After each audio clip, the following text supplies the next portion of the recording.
Hello बच्चों, जो आज का टॉपिक है हमारा ट्रांजिस्टर बायसिंग। ट्रांजिस्टर बायसिंग क्या होता है उसके बारे में हम लोग देखेंगे। ट्रांजिस्टर बायसिंग और मेथड ऑफ ट्रांजिस्टर बायसिंग क्या होता है। तो इससे पहले हमने स्टेबिलिटी फैक्टर पढ़ा, ट्रांजिस्टर स्टेबलाइजेशन पढ़ा। स्टेबलाइजेशन क्या होता है, ऑपरेटिंग पॉइंट क्या होता है, क्वेश्चन पॉइंट क्या होता है, फेजफुल एम्पलीफिकेशन क्या होता है, सारी बातें मैंने प्रीवियस लेक्चर में किया, ठीक है ना। और हाँ, तो आइए इन सब के बारे में थोड़ा मैं लिख दिया हूँ, राइट डाउन कर दिया हूँ। लिख इसलिए लेता हूँ ताकि हमारी वीडियो थोड़ी छोटी रहे। अगर वीडियो के दौरान जब लिखता हूँ तो होता क्या है, लंबा हो जाता है, तो बाद में देखने में थोड़ा डिफिकल्ट लगता है, ठीक है ना। तो आइए देखता हूँ, कुछ बातें मैंने लिख दिया है।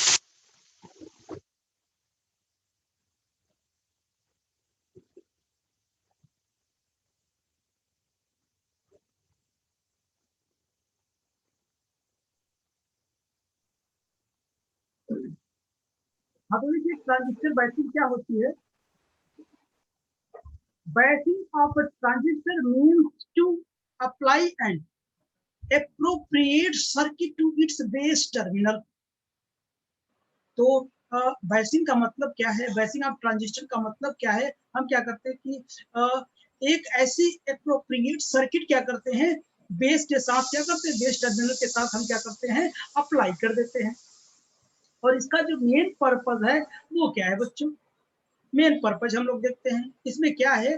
The basic purpose of transistor biasing is to keep the emitter base junction properly forward bias and collector base junction properly in reverse bias।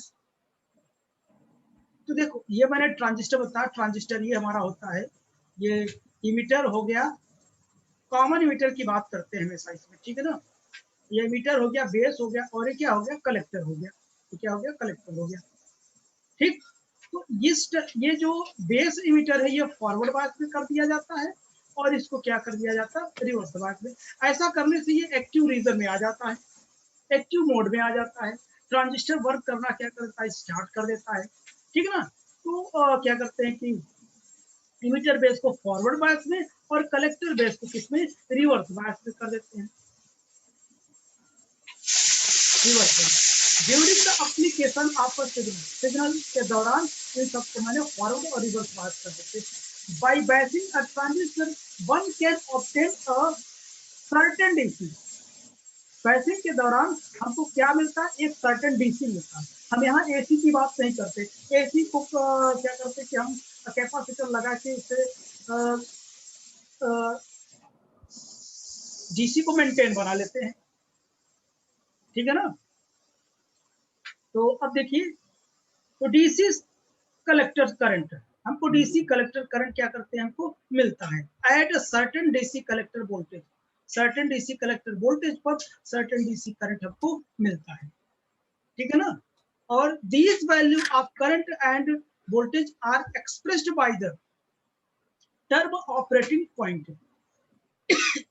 हमको देखो होता क्या है कि हमको IB चाहिए होता है, IC चाहिए होता है, और VCE चाहिए होता है, क्योंकि इन तीनों के कारण हमको ऑपरेटिंग पॉइंट मिलता है। क्योंकि कलेक्टर और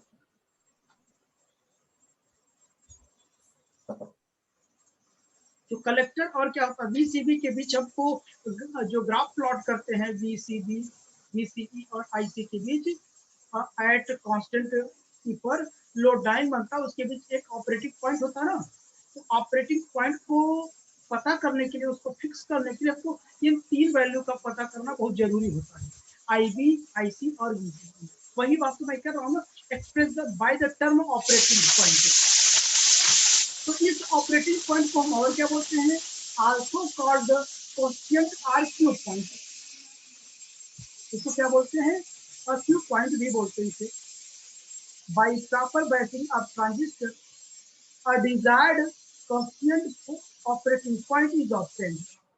अगर प्रॉपर बायसिंग हम करते हैं, IB IC और VCB की हेल्प से हमको एक ऑपरेटिंग पॉइंट हमको मिलता है। This desired operating point must be stable, और इस ऑपरेटिंग पॉइंट को हमको स्टेबल करना होगा। और प्रीवियस लेक्चर में मैंने बताया था स्टेबल क्यों करते हैं। स्टेबल करने का तात्पर्य ये होता है कि जो हमारी स्टेबिलिटी होती है वो क्या है कि अच्छी स्टेबिलिटी मिले, स्टेबलाइजेशन हो, फिर तो फुल एम्प्लीफिकेशन मिले, यानी एग्जैक्ट आउटपुट हमको मिले सेम नेचर का। Okay, all this can be achieved by the connecting the transistor to suitable external batteries।